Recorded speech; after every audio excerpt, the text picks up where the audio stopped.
மூசிக வாகன மோகனஹஸ்த சாமணಕರ್ಣ விளம்பிர சூத்திர வாமன ரூப மகேஸ்வர புத்திர விக்ன விநாயக பாத நமஸ்தே. ஸ்ரீ சக்ரா ஜோதிடாலய யூடியூப் சேனல் நண்பர்களுக்கு வணக்கம். இந்த 2025ஆம் ஆண்டு 3 முக்கிய கிரக பயிற்சிகள் நடைபெற இருக்குது.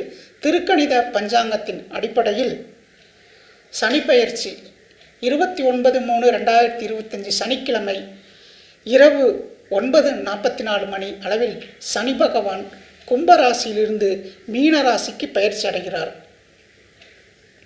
14/5/2025 புதன்கிழமை இரவு 10:36 மணி அளவில் குரு பகவான் ரிஷபராசியிலிருந்து மிதுன ராசிக்கு பயிற்சி அடைகிறார். 18/5/2025 ஞாயிற்றுக்கிழமை இரவு 7:38 மணி அளவில் ராகு பகவான் மீன ராசியிலிருந்து கும்பராசிக்கும் கேது பகவான் கன்னிராசியிலிருந்து சிம்ம ராசிக்கும் பயிற்சி அடைகிறார்கள். இந்த 3 கிரக பயிற்சிகளும் கும்பராசிக்கு எப்படிப்பட்ட பலனை கொடுக்க போகுது அப்படிங்கிறத இப்போ பார்க்கலாம். இவ்வளவு நாள் உங்கள் ராசியில் மேல் பயணம் செய்து கொண்டிருந்த சனி பகவான் ராசிக்கு 2ஆம் இடத்திலும், ராசிக்கு 2ஆம் இடத்தில் பயணம் செய்து கொண்டிருந்த ராகு பகவான் ராசியிலும் சஞ்சாரம் செய்கிற காலம், குரு பகவான் ராசிக்கு 5லும் கேது பகவான் ராசிக்கு 7லும் வராங்க. இந்த கிரக அமைப்பு அப்படிங்கிறது கும்பராசிக்கு எப்படிப்பட்ட பலனை கொடுக்க போகுது அப்படிங்கிறத பார்ப்போம்.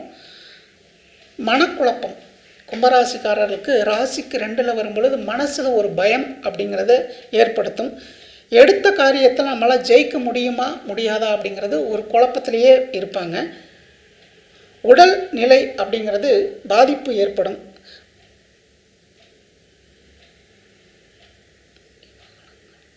வண்டி வாகனத்தில் பயணம் செய்யும் பொழுது கவனமாக இருக்கணும்.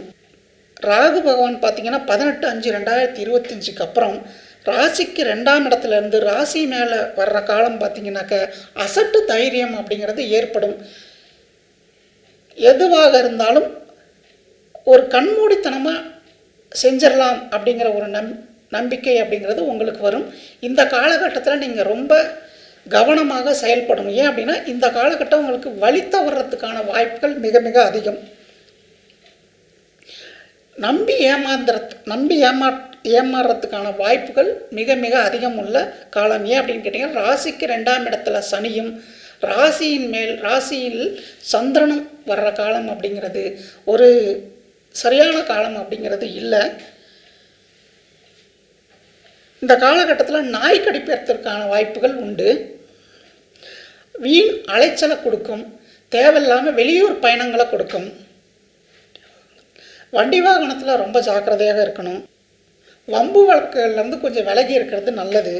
புதியதாக உங்களுக்கு பார்த்திங்கன்னா கோர்ட்டு கேஸு போலீஸ் அப்படின்னு உங்களை இழுப்பதற்கான வாய்ப்புகள் உண்டு.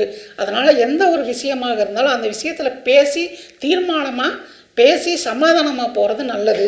இந்த காலகட்டத்தில் உன்னால் முடியுங்கிறத நீங்கள் பார்த்துக்குங்க அப்படின்னு சொல்கிறத தவிர்க்கிறது நல்லது. அமைதியாக இருக்கிறது அப்படிங்கிறது இந்த காலகட்டத்தில் ரொம்ப ரொம்ப நல்லது. ஏன் அப்படின்னா ராகு ராசியில் ட்ராவல் பண்ணும் பொழுது வீண் அசட்டு தைரியத்தை கொடுப்பாரு. எதுவாக இருந்தாலும் பார்த்துக்கலாம் அப்படிங்கிற அந்த மனப்பக்குவத்தை கொடுப்பாரு. அது உங்களை 2ஆம் இடத்துல சனியும் இருந்து உங்களுக்கு பாத சனியாக இருக்கிறதுனால அதனோட பாதிப்புகள் அப்படிங்கிறது அதிகமாக போகிறதுக்கான வாய்ப்புகள் உண்டு. அதனால் இந்த காலகட்டத்தில் மன அமைதி அப்படிங்கிறது ரொம்ப ரொம்ப முக்கியம். அதே போல் உங்களுக்கு வரவேண்டிய பணம் அப்படிங்கிறது கொஞ்சம் தாமதமாகும். வீண் செலவுகள் ஏற்படும். உடல் நலம் பாதிக்கப்படும். தாயாரோட உடல் நலம் பாதிக்கப்படும். வண்டி வாகனத்தில் கொஞ்சம் கவனமாக இருக்கணும். கணவன் மனைவிக்குள்ள கருத்து வேறுபாடு ஏற்படும். உடம்பு சம்பந்தப்பட்ட பாதிப்பு அப்படிங்கிறது ஏற்படும். சுயதொழில் செய்கிறவங்க பணம் கொடுக்கல் வாங்கல கவனமாக இருக்கணும். மற்றவர்கள் பிரச்சனையில் தலையிடக்கூடாது. ஜாமீன் கையெழுத்து போடக்கூடாது. வார்த்தைகளில் ரொம்ப ரொம்ப கவனம் தேவை. கணவன் மனைவி ஒருத்தரை விட்டு கொடுத்து போகணும். பிள்ளைகளோட ஆரோக்கியத்தில் கவனம் தேவை. பெண்கள் உடல்நலம் மிக மிக கவனம். கழுத்து நரம்பு சம்பந்தப்பட்ட பிரச்சனைகள் கும்பராசியில் பிறந்த பெண்களுக்கு ஏற்படும். பல அலைச்சலுக்கு பின் உங்கள் முயற்சிகள் வெற்றி பெறும். புதிய முயற்சிகளில் 1க்கு 2 முறை யோசித்து செயல்படுறது நல்லது. புதிய முதலீடுகளை தவிர்ப்பது நல்லது. பணம் கொடுக்கல் வாங்கலில் கவனம் தேவை. கும்பராசியில் பிறந்தவர்களுக்கு பாத சனியோட பாதிப்பு குறையணும் அப்படின்னாக்கா கும்பகோணம் அருகில் நாச்சியார் கோயில் பக்கத்தில் இருக்கிற திருநாரையூர் ராமநாத சுவாமி கோவிலில் சனி பகவான் குடும்பத்தோடு இருக்கார். அங்கே குளிகை நேரத்தில் நடக்கிற அபிஷேகத்தில் கலந்துக்கிட்டிங்கனாக்கா சனியோட பாதிப்பு அப்படிங்கிறது குறையும். நன்றி, வணக்கம்.